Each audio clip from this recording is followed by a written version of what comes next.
Thanksgiving to everyone out there. Welcome back to the War Room. I'm your host, Owen Schroyer. We are now joined by Dr. Steve Pieczenik.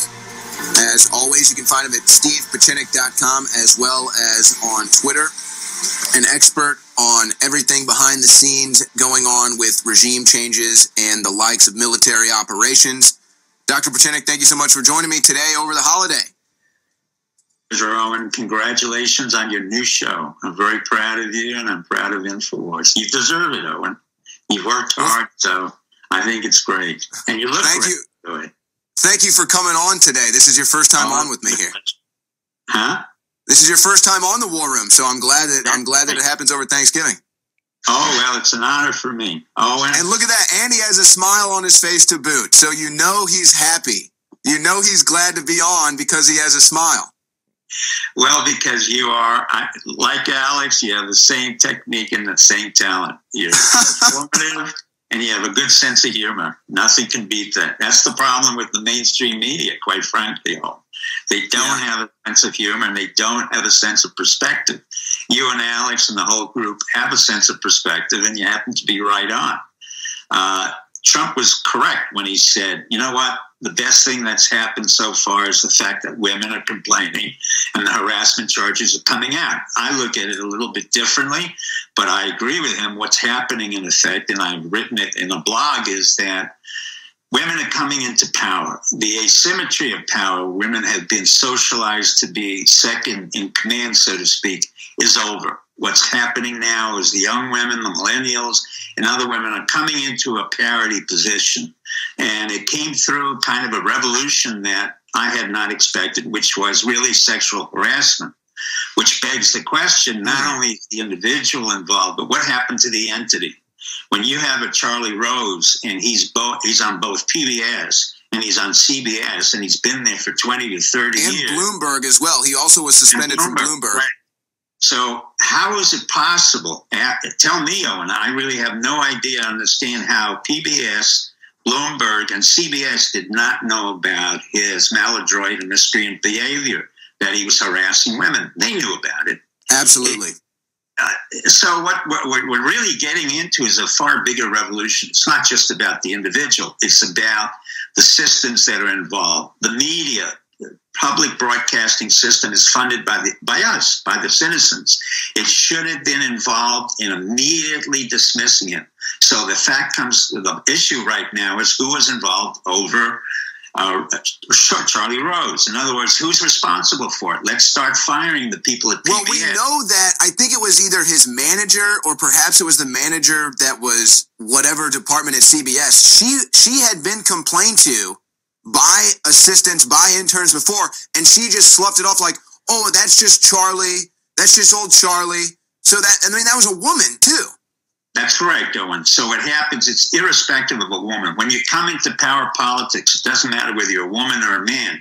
Normally, the woman is considered asymmetrical in power, doesn't have as much power, so she was afraid. What happens to a system like this is what we call collusion. Everybody gets together and quietly agrees not to disturb the major problem or the major product. In the case of Charlie Rose, he's a product. The product that went into CBS, that went into PBS, that went into Bloomberg. Everybody up and down that chain is responsible for the collusion that was involved. I mean, in other words, you don't have one co-conspirator. You have a whole group of co-conspirators. And that's what's happening in Congress, in the Senate. Now we have to start cleaning them out. It's not just a question of the individual. It's a question of the entire system. For example, I've been in Hollywood. I understand the system. The system is corrupt. To say that Harvey Weinstein's the only individual who molested 5 or 10 or 12 women is absurd. I could show you a whole scan of individuals who were involved. And the system is so corrupt that I was able to basically intimidate the system into giving me money to leave the system. That's how weak the system is in Hollywood. It's also that weak in the congressional system. In other words, these systems have to be cleaned out. Then we have to ask ourselves, are they relevant? Do we really need a senator and congressman? The answer for me is no, not in the world of the internet. They're totally irrelevant. They take our money. They waste our time. I think they've been irrelevant for a while, but I want to step back for a second because I want to get to the root of this issue. Do you think that, I mean, how much of this do you think is organic, and how much do you think of this is collusion on the back end to try to create an environment where politically you can go after any enemy you want by saying, he sexually harassed me, she sexually harassed me, and then the media just reports that as truth, as guilt, and then it's just over politically for that individual? It's a good question, Owen. Basically, it's inherently organic. In other words, within the systems, they're all collusive. What's happening right now as the part of the revolution that's coming out is the system itself, or j'accuse, the part where I say I accuse somebody, becomes weaponized. And that type of attack has become part of the revolution that breaks open the system. So the system is now wide open. You've got an inferno of discontent coming out, and it will continue until there'll be a subsistence of accusations, and then the systems have to be cleaned out. Some of them may not appear. Let me give you a sense. I mean, I work at the Producers Guild in Hollywood. I don't see the movie industry continuing. Basically, what you're seeing is the end of an industry that was producing hundreds of millions of dollars of films that nobody saw. You see the end of the TV industry. Nobody was watching it. You're looking at CNN. That's the death of CNN. That's gone. With the AT&T coalition with Time Warner, and I was part of Time Warner, you're going to see the end of CNN and the various other talk shows because they're really not interested. In turn, what happened, and I kept saying it, the Alex Jones show, your show, becomes more important because you were initiated 12, 13, 14 years ago through the internet. And the old systems never understood it. Congress never really understood that I can literally get rid of every congressman and senator and vote. I don't need somebody there to discuss my case. I don't need somebody in Hollywood to make a $380 million film when I can see some streaming going on for 5 cents or 20 cents. They're antiquated. Whereas InfoWars is still the major news outlet, which we call the alt-right, the alternative right. Well, they can call it whatever they want. The truth of the matter is we've been more accurate and more incisive than any other newspapers. But, Owen, the answer is yes, it is organic to the system. Then what happens? They weaponize the individual accusations so that they can try to get maximum leverage. That's not going to work. So that's an interesting take, and it's kind of a breakthrough for me philosophically to think that this could be what brings about the end of the mainstream media, not their lies over the decades, the fact that they've pretended to hoist this virtue over the rest of the people, saying, we're for women, we're for minorities, when CNN has hundreds of racial discrimination cases going on right now. A lot of these leftist media outlets are suffering from sexual harassment claims. Look at Mark Halperin, look at Weinstein, look at Thrush, the list goes on and on. And then you mentioned kind of how there's a bit of a French Revolution aspect of this with the I accuse. But I want to get this on the other side. We'll leave a little cliffhanger, Steve. Just give them a little cliffhanger. But why do you think they're projecting this onto the rest of society? Why do you think that the media and Hollywood and the press is trying to project this onto the rest of us? You have an excellent question, man. The projection, let me give you a little technical detail in psychiatry. Projection, denial, and distortion are the most primitive defense mechanisms you can have for an individual or for a group.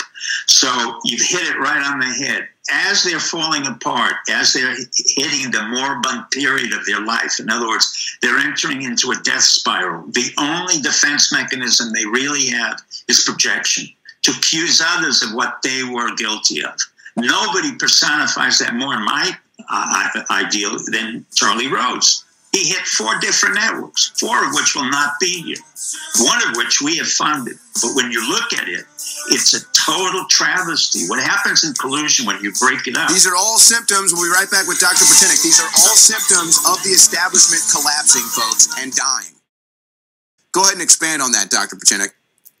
Well, what happens is when you expose a Charlie Rose and you get the underlying sanctimonious nature and the hypocrisy of a Charlie Rose, who knows very well what he was doing, and he knows very well that he was bullying everybody, yet he took the position of a very high-handed individual who really could do no wrong, say no wrong, and seemed really perfect.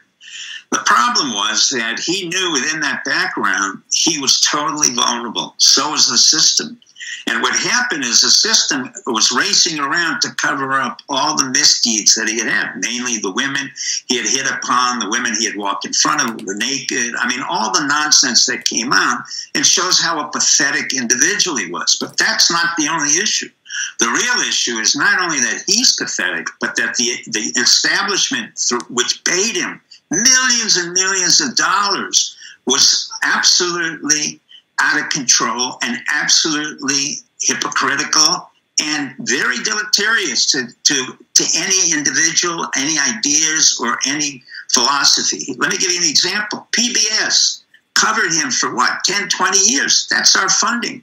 Yet they knew very well he was a problem. CBS knew very well he was a problem. That's millions and millions of dollars that went into covering it up. Bloomberg News knew he was a problem. There wasn't any secrets here. He didn't make any bones about it. He was very proud about it for 20, 30 years that he was a jock who could grab any woman that he wanted to and literally use his power. This is about power and asymmetry of power. He was more powerful than an individual. That individual happened to be a woman, but he was doing the same thing throughout the system.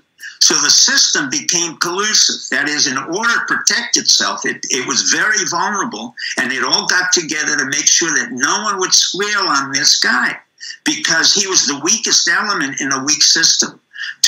In order to protect themselves, they accused us, the conservatives, the right wing, it didn't matter, Trump.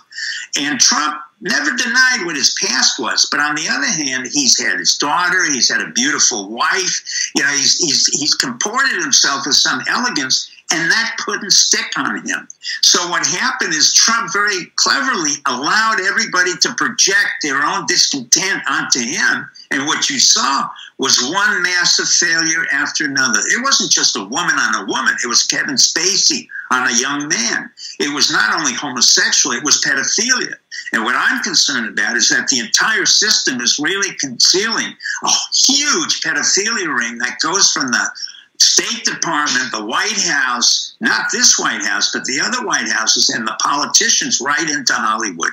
And that would be really criminal. And that's what's going on. As you see the adult system breaking down of heterosexual, homosexual, LGBT, whatever that may be, it gets to the really rancid part, which is pedophilia. And that is the sine qua non of corruption and treason. And that's where we have to get to very quickly now. Yeah, if the thread keeps getting pulled on, I think the sweater will eventually reveal all of that. And it's almost it's almost some crazy twisted irony where the tape that they released, the Billy Bush tape that they released to try to slander and character assassinate Trump, what he said in that tape actually comes out as being true. That's all these men were doing. That's how all of these men felt. I mean, so they hate Donald Trump for saying it, and then it all comes out that, okay, well, this is how they all felt. Well, it's interesting, Owen. You bring up a point, and, you know, I've been saying for a long time, everybody wants to portray Trump as sick or in some way incompetent. And I said, no, he's not. Whatever personality traits he has are his. You may not like them, that's your problem, or somebody's problem. It's not my problem. But what Trump doesn't do, and he doesn't filter a lot of the junk that comes through to a politician. So he'll mirror it right back.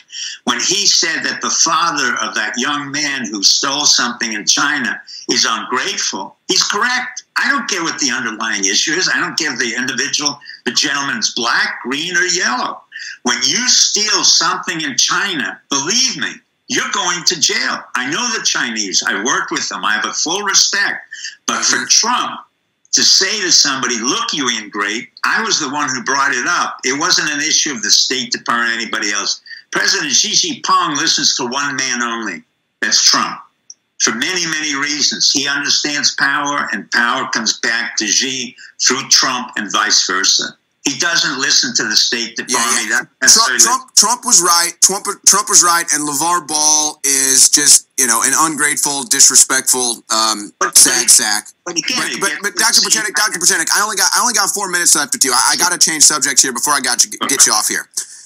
What do you make of, and I want to take it one step further, how rare is it? Is this common? Is this rare? H.R. McMaster supposedly drinking and bad-mouthing President Trump, insulting him, he's a clown, he's this. Is that a lone act? Is that how other people feel around Trump? And what do you make of that story now breaking, even though it was reported months ago? Okay, well, if that's the case, McMaster's in serious trouble. We in the Clancy franchise had given him some money for ArmCat. That was back in 2000, early 2000. I don't know the gentleman himself, but if he badmouths the president and he shoots off his mouth, there's no excuse for that. He has to be fired immediately. One of the things that I've always respected in the Reagan, the Schultz administration, and the Bush administration, and even in the Kissinger administration, we had a tight ship. Every single individual would not express anything like that in front of anybody else. It wasn't a question of hypocrisy. It was simply a question of having command and control and keeping your mouth quiet. No one could do that better than Baker. Baker did it for the Reagan administration. He did it for Bush Sr. And what you did is he incurred respect for the presidency, and he incurred respect for him, for Bush, and also for Baker. But at the same time, you didn't have to always agree with him. But if you shoot your mouth off about the president, listen, I didn't agree with Jimmy Carter and what he did. But what I did was I resigned when he made the final order for me to go to Iran. I'd been insubordinate before on the hostage siege. I was insubordinate on another siege. So the only thing I felt that was legitimate for me as a military officer, Navy captain, was to resign. And I resigned quietly. And after me, 6 months later, Cyrus Vance resigned. That is the right way to perform in the White House. You do not deprecate the president for any other reason if you're working for him. If you do that, leave the job. Have the courage to leave. I'm sorry to hear that, but I'm not totally surprised. So you don't think this is going on, though, amongst anyone else in the administration or anyone else that hovers around the Oval Office with President Trump? Well, you and I know it's a leading question now, and the answer is, of course, it must be going on, because Trump elicits a whole gamut of responses, and rightfully so. But if you're working for a president, no matter who it is, if I don't like the president, I don't agree with the president, it's my job as an official to the republic, not just to the presidency, to resign. And if McMaster's is doing that and others are doing that, they might as well resign or be thrown out very quickly. What I think Trump needs is a sweeper. That's what I was brought in various administrations. A sweeper, somebody who comes in, throws out everybody who's not relevant, who badmouths anybody, and then gets out of it. He doesn't stay there. He doesn't remain there. And I believe John Kelly has that capacity, and I believe Mattis has that capacity. So it's up to the two of them to decide what to do in the White House. But if McMaster has shot off his mouth and he's inappropriate, the best thing he can do as a military officer is to resign. If not, I would, take away his rank and other things. But that's what I would do. All right. Well, Dr. Pieczenik, you always have great intel. Thank you so much for joining us today. Happy Thanksgiving. Any final words before we let you enjoy the holiday? Well, I think everybody should be a little bit comfortable. The Republic is doing very well, and you're doing exceedingly well. I'm very proud of you in the war room, and I want to wish everybody happy Thanksgiving. It's not in turmoil. We're not in a civil war. This is just part of being in a democracy, and you're beginning to see the give and take that Thomas Jefferson was talking about. So God bless. And so you would say that right now it's okay to recognize we are having victories, and we can celebrate.